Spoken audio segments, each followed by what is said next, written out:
Hi friends, स्वागत है आपका आपके अपने यूट्यूब चैनल आशीष स्टडी पॉइंट पर।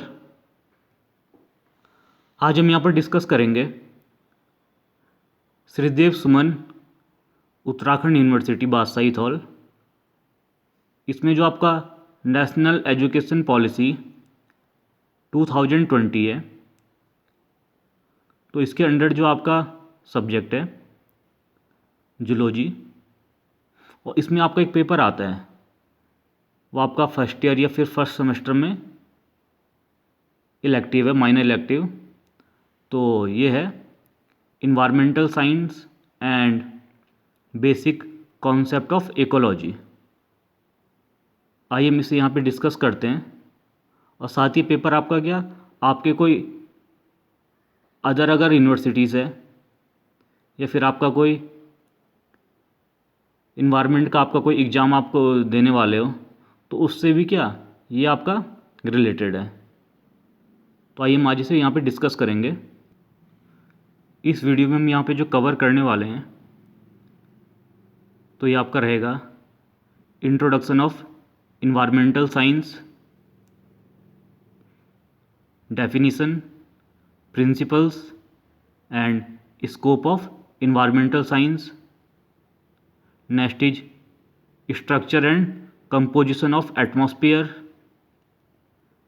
Comma hydrosphere, comma lithosphere, and last topic is biosphere.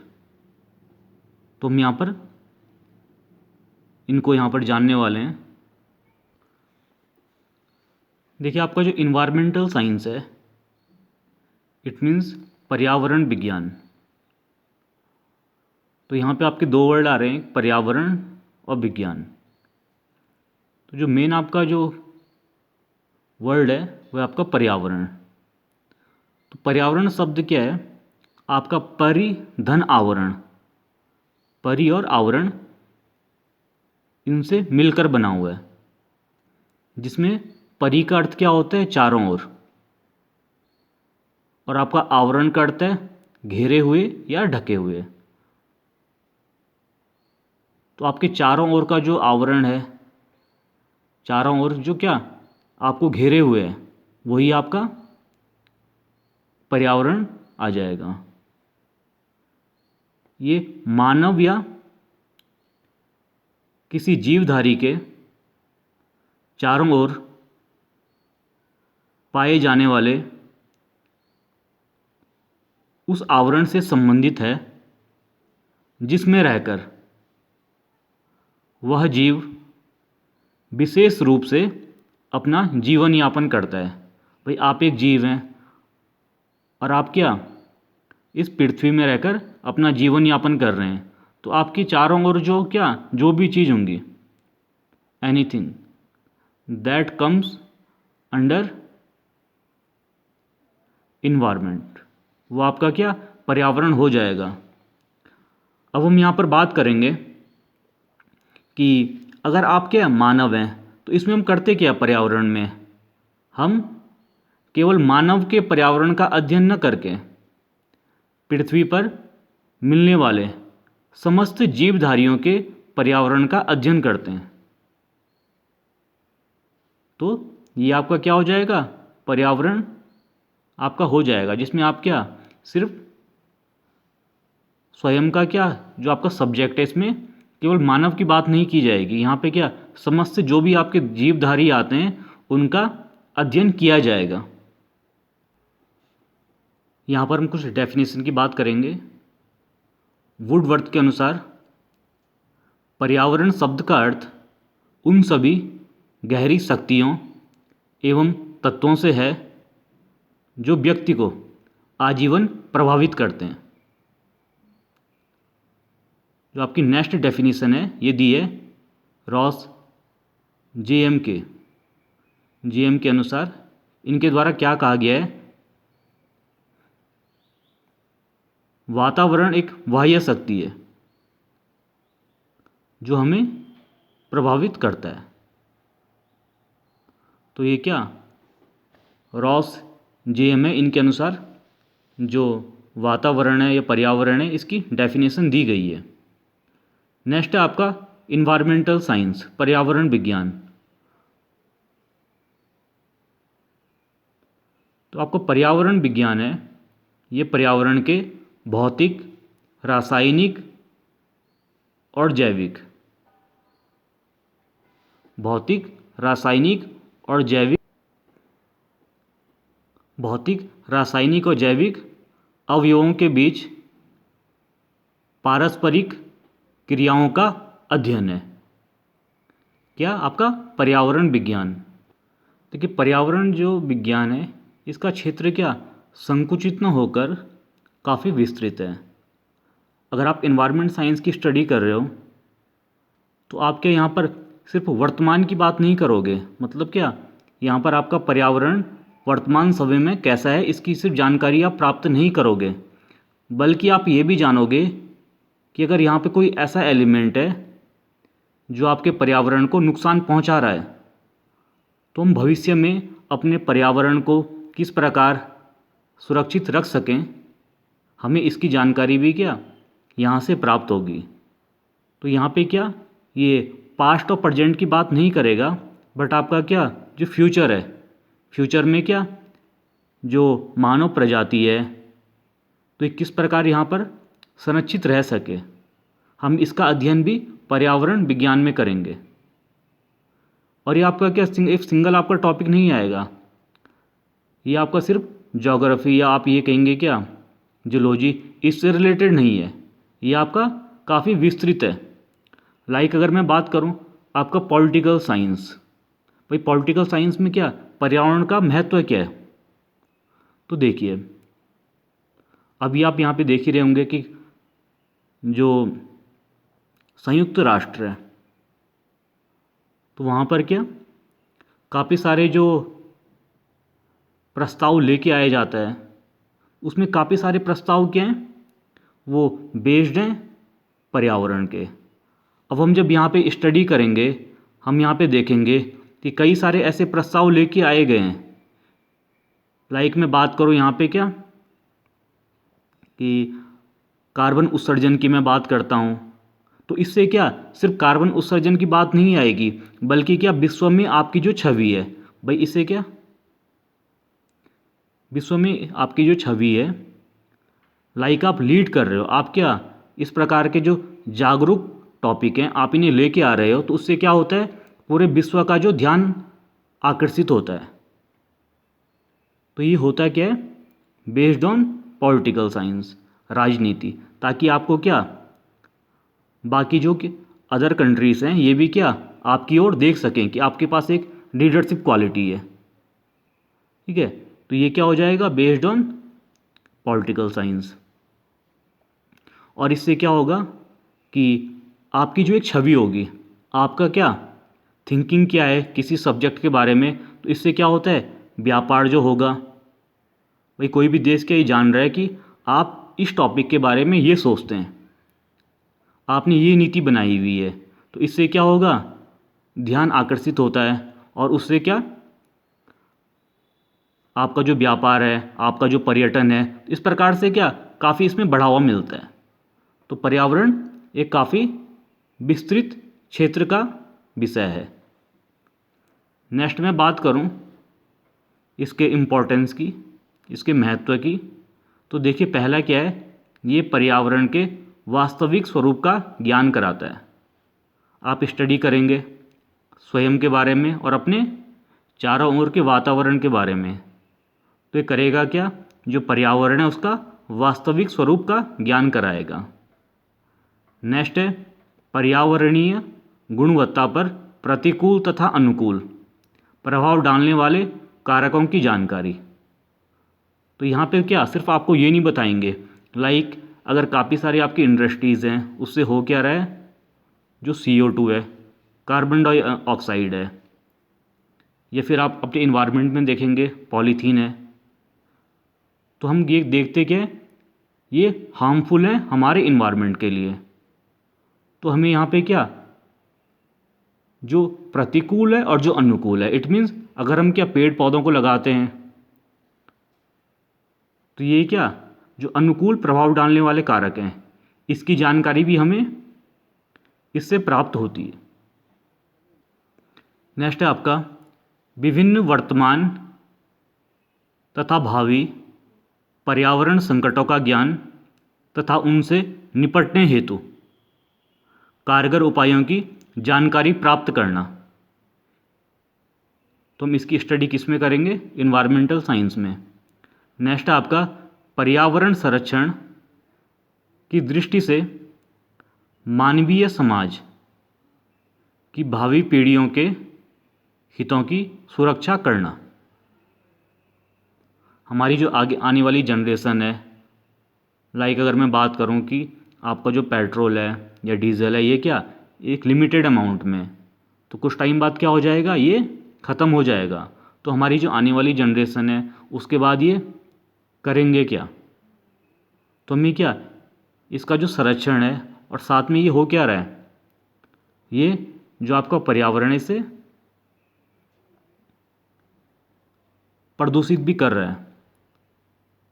तो हम यहाँ पे क्या करते हैं, आने वाली जो पीढ़ी है उसके हितों की सुरक्षा भी इन्वायरमेंटल साइंस की स्टडी के बाद की जाती है। नेक्स्ट है आपका पर्यावरण संरक्षण एवं प्रबंधन के लिए जनता में जागरूकता पैदा करना। ऑलरेडी क्या गवर्नमेंट द्वारा काफ़ी सारे ऐसे जो प्रोजेक्ट चलाए हैं या फिर स्कीम चलाई गई जिससे क्या जो निम्न वर्ग का व्यक्ति है उसे भी क्या जागरूकता मिल सके। उसे भी भाई आप देखते क्या रहे हैं कि गवर्नमेंट ने क्या किया है, पॉलीथीन बैन कर दी है।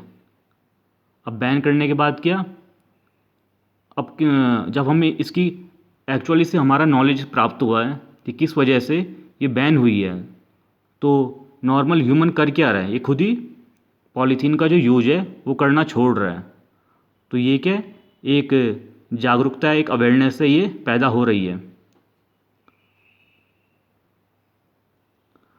अब यहाँ पे देखिए कि समय की मांग क्या है कि पृथ्वी पर जो जैव अस्तित्व है इसको कायम रखने के लिए पर्यावरणीय अध्ययन है, इससे जुड़े समक्ष और समस्त पक्षों का समग्र अध्ययन किया जाए। तो इससे जो जुड़े हुए सारे के सारे रिलेटेड हैं पक्ष हैं कि किस वजह से हो रहा है, क्या हो रहा है ना, और क्या क्या इसके अंदर है, हार्मफुल इफेक्ट क्या हैं, तो सारी चीज़ का अध्ययन क्या किया जाए जिससे पर्यावरण को संरक्षण प्रदान किया जाए।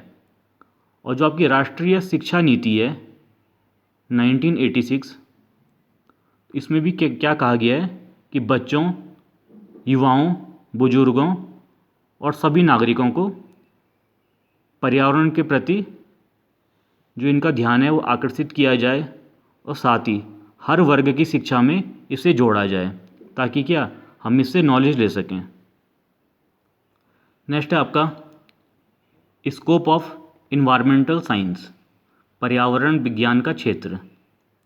देखिए यहाँ पे स्कोप की जब बात आती है तो इसका मतलब ये नहीं कि आपको इससे जॉब कैसे मिलेगी, कि क्या कि इस फील्ड में इसकी जॉब है और आपको यहाँ से जॉब मिलने वाली है, बट कि यहाँ पे स्कोप का जो मीनिंग होता है दैट इज़ अ अवेयरनेस, कि अगर आप इन्वायरमेंटल साइंस की स्टडी कर रहे हैं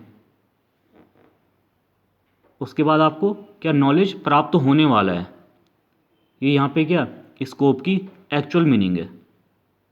तो यहाँ पे हम इस कुछ टॉपिक देख लेंगे। पहला क्या है, पर्यावरण प्रदूषण नियंत्रण।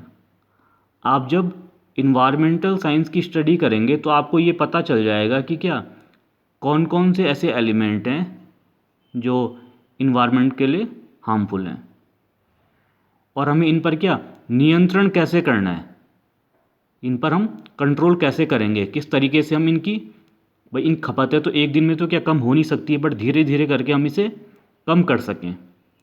नेक्स्ट है प्राकृतिक संसाधनों का संरक्षण। लाइक क्या जो आपके पेड़ पौधे हैं या फिर आपका कोल है या फिर कोई भी आपकी चीज़ है, तो जो प्राकृतिक रूप से हमें क्या प्रकृति द्वारा प्रदान की गई है, हम उसका संरक्षण किस प्रकार से कर सकें, हम इसकी स्टडी भी क्या करेंगे इन्वायरमेंटल साइंस में करेंगे। नेक्स्ट इज मानव प्रजाति का संरक्षण। भाई जिस तरीके से क्या काफ़ी सारे जो हार्मफुल एलिमेंट हमारी इन्वायरमेंट में इन्होंने क्या प्रवेश कर दिया है, तो उसके बाद क्या होगा, हम यहाँ पर ये देखेंगे कि जिस तरीके से क्या ये यहाँ पर आए हैं, कहीं हमारी आने वाली जनरेशन के लिए क्या हो, ये हार्मफुल ना हो जाए। भाई आपने देखा होगा क्या कि जापान में जो हिरोशिमा और नागासाकी है, वहाँ पे क्या विश्व युद्ध के दौरान जब परमाणु बम डाला गया था, तो आज भी वहाँ पर क्या होते हैं, बच्चे अपंग पैदा होते हैं। तो ये कहीं ना कहीं क्या जो मानव प्रजाति है उसका क्या विनाश की ओर उसे लेके गया है, विनाश की ओर उसे लेके गया है। तो हम यहाँ पर क्या स्टडी करेंगे कि हम क्या भविष्य में हमारी आने वाली जो प्रजाति है, लाइक अगर कोल ख़त्म होता है तो उस केस में क्या हम किस तरीके से आने वाली जनरेशन के लिए ये कार्य कर सकेगी। तो इसका एक छोटा एग्जाम्पल क्या आ गया, हम अभी कर क्या रहे हैं, जो सौर ऊर्जा है, तो क्या सोलर प्लांट काफ़ी ज़्यादा लगाए जा रहे हैं, और साथ में क्या हो रहा है, जो केमिकल युक्त जो फूड है, तो हम इससे क्या इसका जो यूज है ये काफ़ी कम से कम कर रहे हैं। नेक्स्ट है आपका जेनेटिक्स, अनुवांशिकी। अब देखिए हम यहाँ पर क्या जब बात करेंगे पर्यावरण की, तो हम सिर्फ यहाँ पर मानव की स्टडी नहीं कर रहे हैं, हम यहाँ पर क्या सभी जो हमारे चारों ओर पाए जाने वाले जानवर हैं हम उनकी स्टडी भी करेंगे। अब आपने हाल ही में देखा होगा कोरोना जब आया था, तो ये क्या था, हालांकि इसका कोई फाइनल कंक्लूज़न नहीं निकला था, लेकिन हम फिर भी कहेंगे कि जानवर से निकला था। तो हम यहाँ पर क्या जब जानवर की स्टडी करेंगे तो हम उसके क्या जीन्स में देखेंगे कि क्या मानवों के लिए नुकसानदेह है और क्या लाभप्रद है। तो जो जंतु विज्ञान का यह भाग है, ये क्या करता है, ये हमारे पर्यावरण को प्रभावित करता है। तो हम यहाँ पे क्या होगा, जब हम इसकी स्टडी करेंगे तो ये क्या होगी, जेनेटिक्स यहाँ पे कहलाया जाएगा। लास्ट वन इज मानव कल्याण। भाई पर्यावरण को हम क्या अगर संरक्षित रखते हैं तो हमारा क्या होगा, जो मानव कल्याण, ह्यूमन वेलफेयर, ये यहाँ पे हो सकेगा। और जबकि क्या अगर पर्यावरण प्रदूषित रहेगा तो क्या होगा, जो मानव का क्या कल्याण की जगह यहाँ पर विनाश की ओर ये बढ़ता चला जाएगा। नेक्स्ट आपका जो टॉपिक आएगा ये है आपका वायुमंडल। देखिए पृथ्वी के जो चारों ओर आप देखते क्या हैं, एक लिपटा हुआ गैसों का विशाल आवरण है, इसे हम कहते क्या हैं, वायुमंडल है। और वायुमंडल की जब बात करें तो इसमें क्या सिर्फ यहाँ पे ऑक्सीजन या फिर CO2 की बात नहीं आएगी, इसमें जितनी सारी गैसेस हमारी इन्वायरमेंट में हैं हम उसकी यहाँ पर बात करेंगे। तो यहाँ पर ये जो कॉम्बिनेशन है वायुमंडल, किस चीज़ का है, ये विभिन्न प्रकार की इसमें गैस आ जाएंगी, इसमें जलवाष्प आ जाएंगे, और साथ में क्या होंगे, धूल के जो कण हैं उन सबको जब हम कंबाइंड करेंगे तो आपका क्या बनेगा, वायुमंडल। अब हम जब यहाँ पर वायुमंडल की गैसों की बात करते हैं तो यहाँ पर जो परसेंटेज के हिसाब से जो मुख्य गैसेस हैं ये आपकी नाइट्रोजन और ऑक्सीजन, और जो टोटल गैसेस का 99% भाग ये क्या इन दोनों ने लिया हुआ है, किसने, नाइट्रोजन और ऑक्सीजन ने। देखिए हम इनके परसेंटेज की जो बात करें कि कौन सी गैस आपकी कितनी परसेंट में है, तो ये आपका आ जाएगा सबसे पहले आपकी क्या है, नाइट्रोजन। तो ये आपकी 78.084%। ये क्या है, जैविक रूप से निष्क्रिय और भारी गैस है। और जो अम्ल वर्षा होती है उसमें क्या इसका रोल रहता है। नेक्स्ट है आपका ऑक्सीजन। तो ऑक्सीजन आपकी होगी 20.948%। कई बार एग्जाम में पूछा जाता है कि ऑक्सीजन कितनी प्रतिशत में है, तो क्या आपका जो वहाँ पे आंसर आएगा ये होगा 21, क्योंकि क्या लगभग 21 के बराबर ही है। नेक्स्ट है आपकी ऑर्गन 0.934। नेक्स्ट है आपकी CO2 0.0314। और फिर आपके क्या मीथेन, हाइड्रोजन, ये कुछ अमाउंट में ये गैसेस भी हैं। अब यहाँ पर हम डिस्कस करेंगे जो एक मुख्य गैस है ओजोन। ओजोन जो गैस है ये वायुमंडल में क्या इसकी जो अमाउंट है ये तो काफ़ी कम है, लेकिन ये करती क्या है, जो सूर्य से, देखिए सूर्य की जो ये पराबैंगनी किरणें हैं ये अगर हमारे पृथ्वी पर पहुंचती हैं तो यहाँ पर क्या जो जीवन है ये असंभव हो जाएगा। तो जो ओजोन लेयर है ये क्या करती है, इन जो अल्ट्रा वायलेट रेज है इनको पृथ्वी पर आने से रोकती हैं। तो ये इसका यहाँ पर क्या ये मेन ये एडवांटेज इसका आ जाएगा। नेक्स्ट है आपका जल वाष्प, वाटर वेपर। तो जो आपने देखा होगा क्या वाष्पोत्सर्जन क्रिया होती है, जो क्या अगर आप पानी के के धूप में रखेंगे तो धीरे धीरे वाष्प बन जाता है। तो इसमें जो वाटर के वेपर होते हैं ये क्या होते हैं वायुमंडल में उपस्थित होते हैं, और ये क्या है वाटर का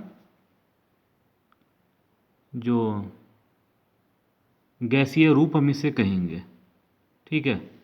और साथ में ये क्या होता है जो वर्षा होती है उसके लिए भी क्या है उसका एक सोर्स है, उसका स्रोत है, ठीक है। तो ये आपका आ जाएगा जल वाष्प। नेक्स्ट है आपका धूल कण। तो वायुमंडल में क्या आपके धूल के कण भी होते हैं, और ये सामान्यतः क्या होते हैं वायुमंडल की जो निचली परत है ये उसमें पाए जाते हैं। इसमें धूल के कण, रेत, धुएं ना इसके रूप में होते हैं। देखिए यहाँ पे आपके दो वर्ड यूज हो रहे हैं आपका वाटर वेपर के अंदर, एक वाष्पीकरण, एक वाष्पोत्सर्जन, ठीक है, वाष्पोत्सर्जन। तो जो वाष्पीकरण होगा आप इसे नोट कर लीजिए, वाष्पीकरण होगा जो मैं खुले में इसकी बात कर रहा था, लाइक आपका जो महासागर है, समुद्र है, नदी है और तालाब, इससे होता है क्या वाष्पीकरण। और जो मैं बात करूँगा वाष्पोत्सर्जन की, तो वाष्पोत्सर्जन क्या होता है पेड़ पौधों से, जीवित प्राणियों से ना। तो ये क्या इस वजह से दोनों में अंतर है, वाष्पीकरण महासागर समुद्रों से, वाष्पोत्सर्जन ये पेड़ पौधों से और जीवित प्राणियों से होता है, ठीक है। आप ये यहाँ पे नोट कर लीजिए। नेक्स्ट है आपका वायुमंडल की संरचना। देखिए जो वायुमंडल है ये 5 परतों में विभाजित है। जो पहली परत आएगी आपका क्षोभ मंडल, दूसरी आपकी समताप मंडल, तृतीय जो होगी मध्यमंडल, फिर आपकी वायुमंडल, और लास्ट है आपका बहिर्मंडल। तो कई बार कईयों ने क्या लिखा रहता है कि आपका क्या हम जो ओजोन लेयर की बात कर रहे थे तो ये आपका कहाँ आ जाएगा समताप मंडल के अंदर। ओजोन लेयर कहाँ होगी आपकी समताप मंडल के अंदर। तो जो आपका पहला क्षोभ मंडल है ये क्या है इसकी ऊंचाई है 13 किलोमीटर तक, और इस मंडल में हम क्या जो मौजूद वायु है उसमें सांस लेते हैं।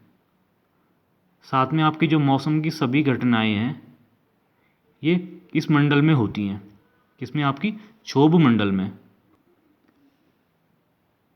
नेक्स्ट है आपका समताप मंडल।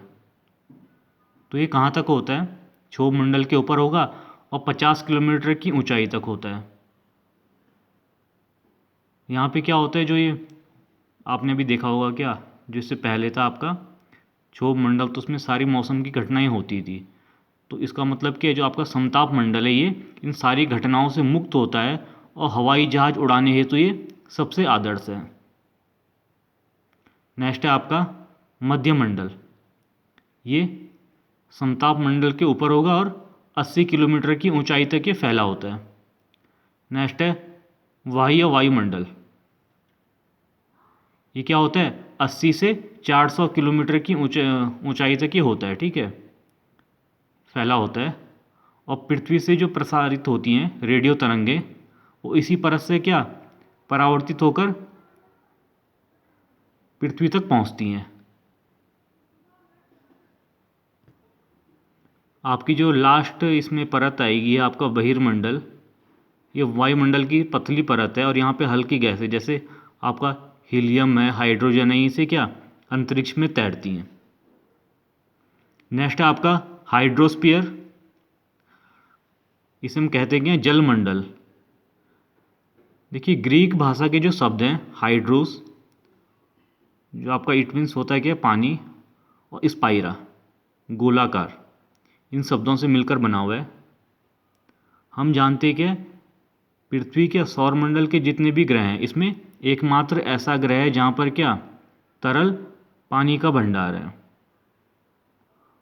पानी होता क्या है, ऑक्सीजन के बाद दूसरा एक ऐसा बेसिक एलिमेंट है जो जीने के लिए आवश्यक है।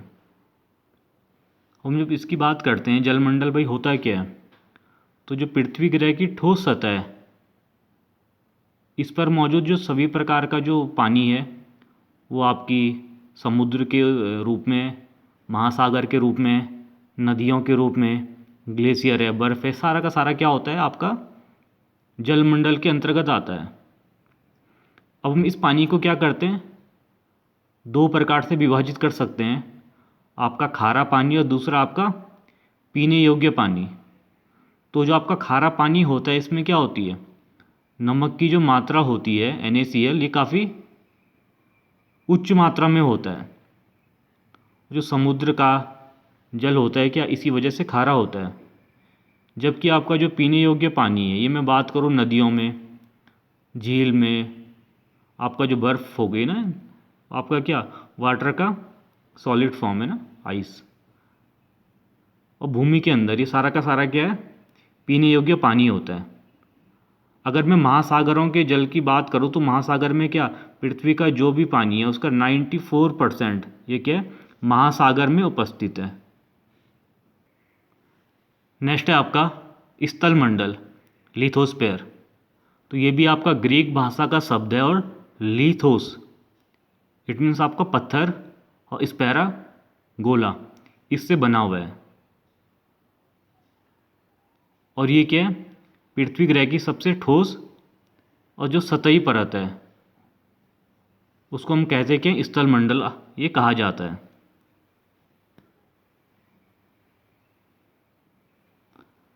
अब मैं अगर इसकी बात करूं जो आपका स्थल मंडल है तो ये क्या है विभिन्न प्रकार के जो प्लेट्स होती हैं टेक्टोनिक प्लेट्स इनसे मिलकर बना हुआ है।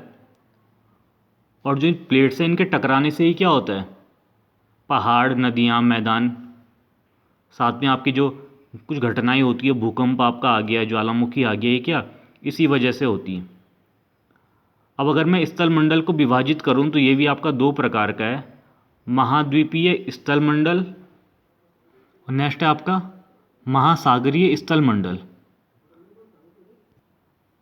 आपका जो इसमें महाद्वीपीय स्थल मंडल आएगा ये आपका होता है 120 किलोमीटर मोटा। जबकि अगर मैं बात करूं महासागरीय स्थल मंडल की तो ये होता क्या है 65 किलोमीटर इसकी मोटाई होगी। अब मैं अगर बात करूं कि जो इसका बनावट होती है ये क्या होती है महासागरीय की बेसाल्टिक जो चट्टान होती हैं उनसे बना होता है। और जबकि आपकी जो महाद्वीपीय स्थल मंडल है ये बना होता है ग्रेफाइट चट्टानों से। लास्ट है आपका जैव मंडल इट मीन्स आपका बायोस्फीयर। देखिए, स्थल मंडल, जल मंडल और वायुमंडल, इन तीनों का वो भाग जहाँ पर जीवन मौजूद है, ठीक है, जहाँ पर जीवन मौजूद है वो क्या होता है आपका जैव मंडल होता है। इट मीन्स आपका पृथ्वी का वो सभी भाग जहाँ पर जीवन मौजूद है आपका जैव मंडल हो जाएगा। अब जीव में हम लेते क्या हैं, छोटे बैक्टीरिया से लेके आपका जो विशालकाय जीव है, हम इसमें क्या सभी को इसमें कंबाइंड कर देंगे। इसके अगर मैं कंपोनेंट्स की बात करूं तो इसका जो अजैविक घटक है इसमें क्या आ जाएगा, प्रकाश, तापमान, जल, वायु, जो क्या जीवन के लिए आवश्यक है। और सेकंड आपका होगा क्या जैविक घटक, इट मीन्स आपकी वनस्पति, पशु पक्षी, मानव और सूक्ष्म प्राणी सारे इसमें आ जाएंगे। तो ये था इसका इन्वायरमेंट का जो हम पहला टॉपिक था, हमने इसे स्टडी की, इस पहले पार्ट की। अगर आपको ये वीडियो सही लगी और आप चाहते हैं हम आगे भी इस प्रकार से आपको जो आपका जो टॉपिक है हम कवर करें, तो प्लीज़ आप कमेंट बॉक्स में कमेंट ज़रूर करें और साथ में आप सब्सक्राइब चैनल को ज़रूर करें ताकि हमको एक प्रोत्साहन मिल सके। Thank you.